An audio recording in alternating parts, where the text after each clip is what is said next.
ಕೆಂಡ ಸಂಪಿಗೆ ನಮ್ಮ ಕೆಂಡ ಸಂಪಿಗೆ. ಅಯ್ಯೋ ತೀರ್ಥ, ನೀನು ಸುಮ್ಮನೆ ನನ್ನ ಹೊಗಳ್ತಾ ಇದೆಯಾ? ನಾನೇನು ಮಾಡಿಲ್ಲ, ಎಲ್ಲ ಮಾಡಿದ್ದು ನಮ್ಮ ಸುಮ. ಹೌದು ಅದಕ್ಕೆ ಸುಮನ ಅವರು ಎರಡನೇ ಕಾರಣ. ಅವರಿಂದನೇ ಇದೆಲ್ಲ ಸಾಧ್ಯ ಆಗಿದ್ದು.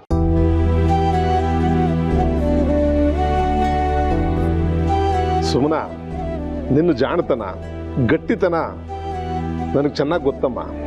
ಅದ್ರ ಪರಿಚಯ ಕೂಡ ಆಗಿದೆ. ನೀನು ನೋಡೋದಕ್ಕೆ ಸೌಮ್ಯ ಹೋಗಿ ಕಂಡ್ರು ಒಂಥರ ಫೈರ್ ಇದ್ದ ಹಾಗೆ.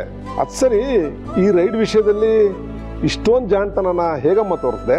ನಂದೇನು ಇಲ್ಲ ನಾಯಕ್ರೆ, ಎಲ್ಲ ದೇವ್ರ ದಯೆ. ಅದಕ್ಕೆ ಹೇಳ್ಬಿಡಿ, ಅದಕ್ಕೆ ನಿಮ್ಮ ಪ್ರಯತ್ನ ಮುಚ್ಚಿಡ್ತಾ ಇದ್ದೀರಾ ಹೇಳಿ. ಹೌದು ಸುಮ್ನವ್ರೆ, ಸೂಟ್ ಕೇಸಲ್ಲಿ ಬಟ್ಟೆ ಹೇಗೆ ಬಂತು? ಅದೇನಾಯ್ತು ಅಂದ್ರೆ, ಯಾಕಕ್ಕೆ ಏನ್ ಮಾಡ್ತಿದ್ದೀರಾ? ಸುಭಾಷ್, ಇಷ್ಟೊಂದು ಹಣ ದಾಖಲೆಗಳನ್ನ ಮನೆಗೆ ಇಡೋದಕ್ಕೆ ಆಗ್ತಿಲ್ಲ ಅಂದ್ರೆ ಇದೇನೋ ಮುಖ್ಯವಾದ್ದೇ ಆಗಿರ್ಬೇಕು. ಅದಕ್ಕೆ ಯಾವ್ದೋ ಕೆಟ್ಕೊಂಡ್ ಬಿದ್ದಿರ್ಬೇಕು.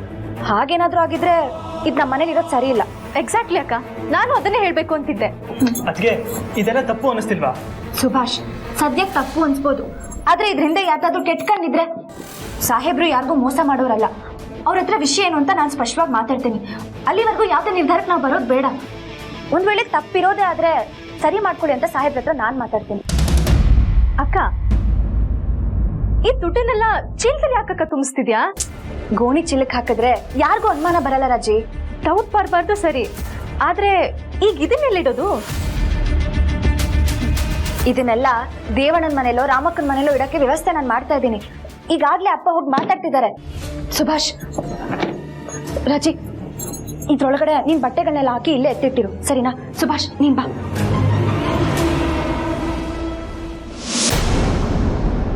ಇಷ್ಟಾಯ್ತು. ಅಬ್ಬಬ್ಬಬ್ಬ, ಏನ್ ಜಾಣತನ ನಮ್ಮ ನಿಂದು. Good, very good. I really appreciate you. ಅಲ್ಲ ಸುಮ್ನವ್ರೆ, ಸೂಟ್ ಕೇಸ್ನ ಮನೇಲೆ ಇಟ್ಕೊಂಡಿದ್ರಿ? ಅಕ್ಕ ಹೇಳಿದ್ರು ಸಾಹೇಬ್ರೆ, ಅದಕ್ಕೆ ಇಟ್ಟೆ. ಅಯ್ಯೋ ಸುಮಾ, ನಾನು ನಿಂಗೆ ಕಾಲೋನಿಲಿ ಇಡು ಅಂತ ಹೇಳಿದ್ದಲ್ವಾ? ನೀನು ಪೂಜೆ ಗಡಿಬಿಡಿಲಿ ಸರಿಯಾಗಿ ಕೇಳಿಸ್ಕೊಂಡಿಲ್ಲ ಅನ್ಸತ್ತೆ. ನಂಗೆ ನೆನಪಿದೆ ಅಕ್ಕ, ನೀವು ಆ ಸೂಟ್ ಕೇಸ್ನ ನಮ್ಮನೇಲಿ ಇಡು ಅಂತ ಹೇಳುವಾಗ ತುಂಬಾ ಗಾಬರಿಲಿದ್ರಿ. ಅವ್ರ ಮುಖದಲ್ಲಿದ್ದಿದ್ದ ಭಯ, ಮಾತಲ್ಲಿದ್ದಿದ್ದ ಆತುರ ನೋಡಿದ್ರೆ ಪರಿಸ್ಥಿತಿ ಎಷ್ಟು ಗಂಭೀರವಾಗಿತ್ತು ಅನ್ನೋದನ್ನ ನಂಗೆ ಅರ್ಥ ಮಾಡಿಸ್ತು ಸಾಹೇಬ್ರೆ. ಮನೆಗೆ ಹೋದ್ಮೇಲೆ ಸೂಟ್ ಕೇಸ್ ಒಳಗೆ ಏನಿದೆ ಅಂತ ಆಕಸ್ಮಿಕವಾಗಿ ನೋಡಿದ್ವಿ. ಅದ್ರೊಳಗೆ ಹಣ, ದಾಖಲೆ ಪತ್ರಗಳನ್ನೆಲ್ಲ ನೋಡಿ ತುಂಬಾ ಆಶ್ಚರ್ಯ ಆಯ್ತು. ಆಗ ಅಕ್ಕ ಹೇಳಿದ ಮಾತು ನೆನಪಾಯ್ತು. ಇದೆಲ್ಲ ತುಂಬಾ ಮುಖ್ಯವಾದ ಪತ್ರಗಳು, ಇದನ್ನ ಮನೇಲೂ ಇಡೋದಕ್ಕಾಗಲ್ಲ, ಪಾರ್ಟಿ ಆಫೀಸಲ್ಲೂ ಇಡೋದಕ್ಕಾಗಲ್ಲ ಅಂತ ಹೇಳಿದ್ರು. ಹಾಗಾಗಿ ನಮ್ಮನೇಲಿ ಇಡೋದು ಸೂಕ್ತ ಅಲ್ಲ ಅಂತ ನಿರ್ಧಾರ ಮಾಡಿದೆ. ಅದಕ್ಕೆ ಹಣ ಮತ್ತೆ ದಾಖಲೆ ಪತ್ರಗಳನ್ನೆಲ್ಲ ದೇವಯ್ಯನ ಮನೇಲಿಟ್ಟು ಆ ಸೂಟ್ ಕೇಸ್ ಒಳಗಡೆ ಬಟ್ಟೆ ತುಂಬಿಟ್ವಿ. ತೀರ್ಥ, ನಿನಗೆ ಈ ಹಿಂದೆನೂ ಹೇಳಿದ್ದೆ, ಈಗಲೂ ಹೇಳ್ತಾ ಇದ್ದೀನಿ, ನಿನ್ನ ರಾಜಕೀಯ ಬೆಳವಣಿಗೆಗೆ ಒಂದು ದೊಡ್ಡ ಏಣಿ ಅಂದರೆ ಈ ಸುಮನ ಕಣ. ತೀರ್ಥ, ನಿನಗಾಗೋ ಅಪಾಯಗಳಿಗೆ ರಕ್ಷಾ ಗೋಡೆ ಆಗ್ತಿದ್ದಾಳ ಕಣೋ ನಿನ್ನ ಹೆಂಡತಿ ಸುಮನ.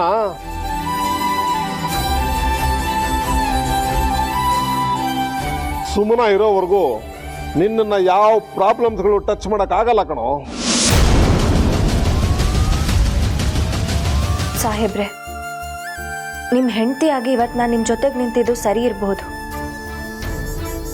ಆದರೆ ಒಬ್ಬ ಪ್ರಜೆಯಾಗಿ ನಾನು ಮಾಡಿದ ತಪ್ಪು ಅಂತ ಅನಿಸ್ತಿದೆ. ನಾವಿವತ್ತು ಏನೇನು ಮಾಡಿದ್ವೋ ಅದೆಲ್ಲ ಅಪರಾಧ ಅಂತ ಅನಿಸ್ತಿದೆ. ನಾನು, ನೀವು, ನಾವು ಎಲ್ಲರೂ ಸೇರ್ಕೊಂಡು ಮೋಸ ಮಾಡಿಬಿಟ್ವಿ ಅನಿಸ್ತಿದೆ ಸಾಹೇಬ್ರೆ. ಲಂಚ ತಗೊಳ್ಳೋದು ತಪ್ಪಲ್ವಾ ಸಾಹೇಬ್ರೆ? ನೀವ ತಪ್ಪು ಮಾಡಿಬಿಟ್ರಾ?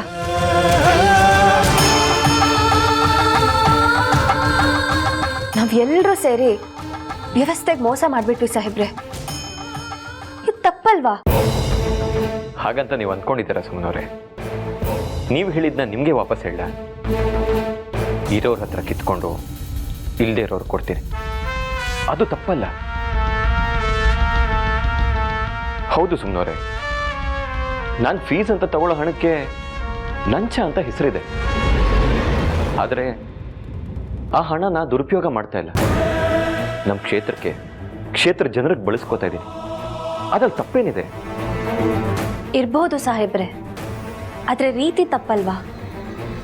ನಾವು ನ್ಯಾಯ ಬಿಟ್ಟು ನಡ್ದಂಗಾಗ್ಲಿಲ್ವಾ? ಧರ್ಮ ಇದನ್ನ ಪಾಪ ಅಂತ ಕರೆಯಲ್ವಾ? ಸುಮ್ಮನವ್ರೆ, ಧರ್ಮ ಇದನ್ನ ಪಾಪ ಅಂದ್ರೆ ಅದೇ ದುಡ್ಡಲ್ಲಲ್ವಾ ನಾನು ಕಾಲನಿಗೆ ಆಟೋ ಕೊಡ್ಸಿದ್ದು, ಮಕ್ಕಳು ಸ್ಕೂಲ್ಗೆ ಹೋಗೋದಕ್ಕೆ ಅನುಕೂಲ ಮಾಡಿಕೊಟ್ಟಿದ್ದೆ. ಅದಕ್ಕೇನಂತೀರ? ಹೌದು, ಲಂಚದ ದುಡ್ಡಲ್ಲೇ ನಾನು ಆಟೋ ಕೊಡಿಸ್ದೆ. ಆದರೆ 20 ಜನ ಮಕ್ಕಳು ವಿದ್ಯಾಭ್ಯಾಸಕ್ಕೆ ಅನುಕೂಲ ಆಯ್ತಲ್ವಾ? 3 ಜನ ನಿರುದ್ಯೋಗಿಗಳಿಗೆ ಕೆಲಸದ ವ್ಯವಸ್ಥೆ ಆಯಿತು. ಆ 3 ಜನ ನಿರುದ್ಯೋಗಿಗಳ ಕುಟುಂಬಸ್ಥರಿಗೆ ಊಟದ ವ್ಯವಸ್ಥೆ ಆಯಿತು. ಸುಮ್ಮನವ್ರೆ, ಅದಕ್ಕಿಂತ ಏನು ಬೇಕು ಹೇಳಿ? ಇತ್ತಪ್ಪ? ಹೌದು, ನಾನು ಲಂಚ ತಗೊಂಡಿದ್ದ ದುಡ್ಡಲ್ಲೇ ನಿಮ್ಮ ಕಾಲನಿಗೆ ಬೋರ್ವೆಲ್ ವ್ಯವಸ್ಥೆ ಮಾಡಿಕೊಟ್ಟಿದ್ದು.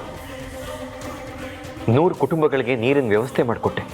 ನಿಮ್ಮ ಕಾಲನಿಯ 100 ಕುಟುಂಬಗಳು ತಾನೆ ನನಗೆ ಆಶೀರ್ವಾದ ಮಾಡಿ ಹರಿಸಿದ್ದು. ಅದಕ್ಕೇನು ಹೇಳ್ತೀರಾ ಸುಮ್ಮನವ್ರೆ? ನಾನು ತಗೊಳ್ಳಲ್ಲ ಅಂತ ಬಿಟ್ಟರೆ ಕಾಂಟ್ರಾಕ್ಟರ್ಸ್ ದುಡ್ಡಕ್ಕಾಗ್ತಾರೆ, ಅವ್ರ ಕುಟುಂಬಸ್ಥರೇ ಶ್ರೀಮಂತರಾಗ್ತಾರೆ. ಅವರಿಂದ ಸಮಾಜಕ್ಕೆ ಏನು ಒಳ್ಳೇದಲ್ಲ. ಅದಕ್ಕೆ ದುಡ್ಡು ಇರೋರ ಹತ್ರ ತಗೊಂಡು ಇಲ್ಲದೆ ಇರೋರು ಕೊಡ್ತೀನಿ.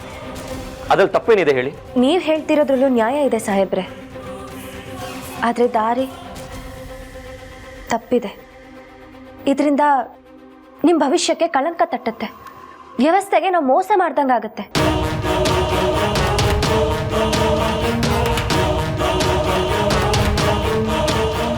ಮುಂದೆ ಅದಾಗಬಾರ್ದು ಅಂತ ನಂಗೆ ಅನಿಸ್ತಿದೆ ಸಾಹೇಬ್ರೆ.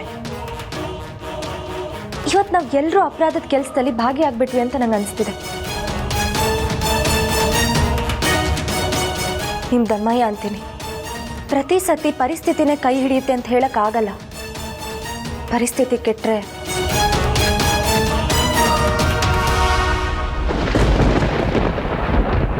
ಮನೆ ಹೆಸರು ಹಾಳು, ನಿಮ್ಮ ಹೆಸರು ಹಾಳು.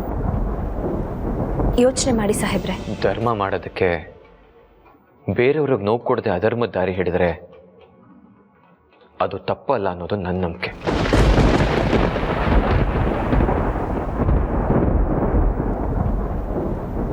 ನೋಡೋಣ ಸುಮ್ಮನವ್ರೆ, ಒಂದು ದೊಡ್ಡ ಭಾರ ಇಳಿದಿರೋ ಥರ ಅನ್ನಿಸ್ತಾ ಇಲ್ವಾ? ಯಾವುದೋ ದೊಡ್ಡ ಗಂಡಾಂತರದಿಂದ ಪಾರಾದ್ವಿ ಅಂತ ಅನ್ನಿಸ್ತಾ ಇಲ್ವಾ? ಹೌದು ಸಾಹೇಬ್ರೆ. ಮತ್ತೆ ಅದರಿಂದ ಪಾರಾದ್ಮೇಲೆ ಮುಕ್ತಲ್ಲಿ ಇರಬೇಕಾಗಿರೋ ಆ ಖುಷಿ, ಸೆಲೆಬ್ರೇಷನ್ ಏನೂ ಕಾಣಿಸ್ತಾ ಇಲ್ಲ. ಯಾಕೆ ಅಂತನೂ ಹೇಳ್ದೆ ಅಲ್ವಾ? ಸುಮ್ಮನವ್ರೆ, ನಾನು ನಿಮ್ಗೆ ಅಶ್ಯೂರೆನ್ಸ್ ಕೊಟ್ಟಿದ್ದೀನಲ್ವಾ, ಆ ರೀತಿ ಬರೋ ದುಡ್ಡನ್ನ ಅದನ್ನ ಬಡವ್ರಿಗೆ ಕೈಲಾಗದಿರೋರು ಕೊಟ್ಟು ಸಹಾಯ ಮಾಡ್ತೀನಿ ಅಂತ. ಆ ನಂಬಿಕೆ ಇರೋದಕ್ಕೆ ಅಲ್ವಾ ಸಾಹೇಬ್ರೆ ನಾನು ಇಷ್ಟು ದೊಡ್ಡ ತಪ್ಪು ಮಾಡಿದ್ದು? ಹೌದು, ತಪ್ಪು ಮಾಡಿದ್ರಿ, ಆದರೆ ಸರಿಯಾಗಿರೋ ತಪ್ಪನ್ನೇ ಮಾಡಿದ್ರಿ.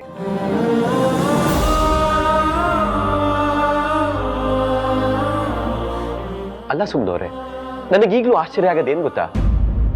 ಆ ಸೂಟ್ ಕೇಸ್ನ ನಿಮ್ಮನೇಲಿ ಇಡ್ತೀನಿ ಅಂತ ತಗೊಂಡು ಹೋದ್ರಿ.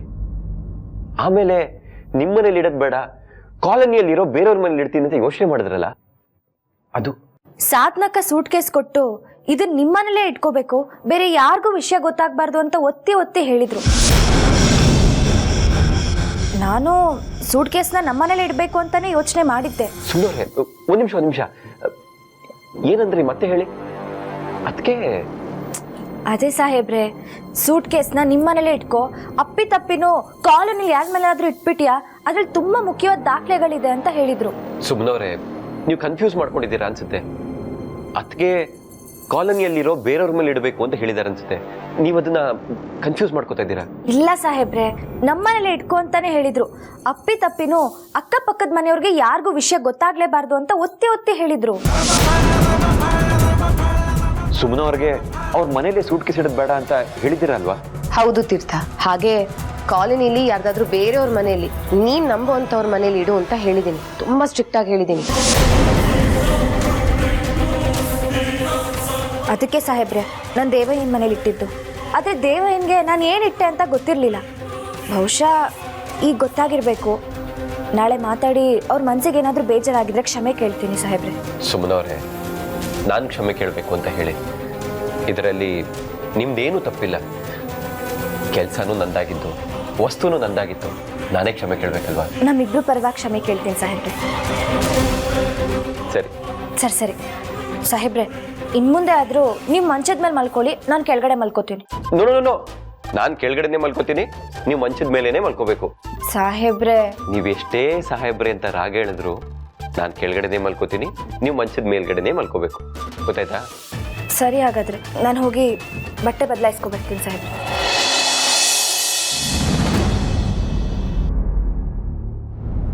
ಸುಮ್ಮನವ್ರು ನನ್ನ ಹತ್ರ ಸುಳ್ಳು ಹೇಳೋದಕ್ಕೆ ಸಾಧ್ಯ ಇಲ್ಲ. ಹಾಗಾದ್ರೆ ಅದಕ್ಕೆ ಸುಳ್ಳು ಹೇಳ್ತಾರದ? ಸುಮ್ಮನವ್ರಿಗೆ ಅವ್ರ ಮನೇಲಿ ಸೂಟ್ ಕೇಸ್ ಇಡೋದು ಬೇಡ ಅಂತ ಹೇಳಿದಿರಲ್ವಾ? ಹೌದು ತೀರ್ಥ. ಹಾಗೆ ಕಾಲೋನಿಲಿ ಯಾರ್ದಾದ್ರೂ ಬೇರೆಯವ್ರ ಮನೆಯಲ್ಲಿ ನೀನ್ ನಂಬುವಂತವ್ರ ಮನೇಲಿ ಇಡು ಅಂತ ಹೇಳಿದ್ದೀನಿ. ತುಂಬಾ ಸ್ಟ್ರಿಕ್ಟ್ ಆಗಿ ಹೇಳಿದ್ದೀನಿ. ಛೇ, ನಾನೇ ಓವರ್ ಥಿಂಕ್ ಮಾಡ್ತಾ ಇದ್ದೀನಿ ಅನ್ಸುತ್ತೆ. ಅದಕ್ಕೆ ಹಾಗೆ ಸುಳ್ಳು ಹೇಳಲ್ಲ. ಆದರೆ ಸೂಟ್ ಕೇಸ್ ವಿಚಾರದಲ್ಲಿ ಅದಕ್ಕೆ ಹೇಳಿದ್ದು ಏನು ಮ್ಯಾಚ್ ಆಗ್ತಾ ಇಲ್ವಲ್ಲ. ಯಾಕೋ ಈ ಸೂಟ್ ಕೇಸ್ ವಿಚಾರದಲ್ಲಿ ಅದಕ್ಕೆ ಅನುಮಾನ ಬರೋ ಹಾಗೆ ನೋಡ್ಕೋತಾ ಇದಾರಲ್ಲ. ಯಾಕೆ?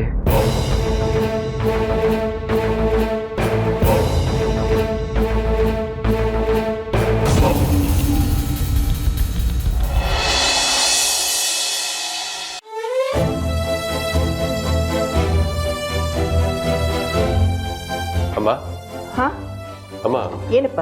ಒಂಚೂರು ಕಾಫಿ ಮಾಡ್ಕೊಡ್ತೀಯಾ? ಕಾಫಿನಾ? ಬೇಕಿತ್ತಮ್ಮ. ಆಗ್ಲೇ ಕಾಫಿ ಕುಡ್ದಿಯಲ್ಲೇನೋ, ಈಗ ಮತ್ತೆ ಕಾಫಿ ಅಂತಿದ್ಯಾ? ಯಾಕೆ ನಿಮ್ಮ ಅಪ್ಪನ ಥರ ನಿಂಗೂ ಮರು ಶುರು ಆಯ್ತಾ? ಮರು ಅಲ್ಲಮ್ಮ, ಒಂಚೂರು ತಲೆ ಸಿಡಿತಾ ಇತ್ತು, ಅದಕ್ಕೆ ಇನ್ನೊಂದು ಕಪ್ ಕಾಫಿ ಕುಡಿಯೋಣ ಅಂತ. ಮಾಡ್ಕೊಡ್ತೀಯಾ? ಸರಿ, ಕಾಫಿ ಮಾಡ್ಕೊಡ್ತೀನಿ. ಇದನ್ನ ಸುಮನನ್ ರೂಮ್ಗೆ ಹೋಗಿ ಕೊಟ್ಬಿಡು.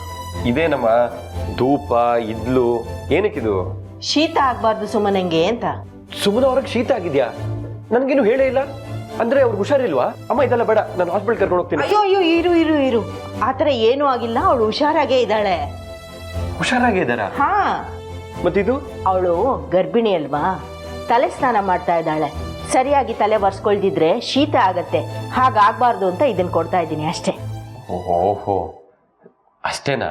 ಅಷ್ಟೇ ಕಣಪ್ಪ. ನಾನು ಏನು ಅನ್ಕೋಬಿಟ್ಟೆ. ಹಾ, ಕೊಡು. ಸರಿ, ಇದನ್ನ ನೀನ್ ತಗೊಂಡೋಗಿ ಅವಳು ಕೊಡು, ನಾನು ಕಾಫಿ ಮಾಡ್ಕೊಡ್ತೀನಿ.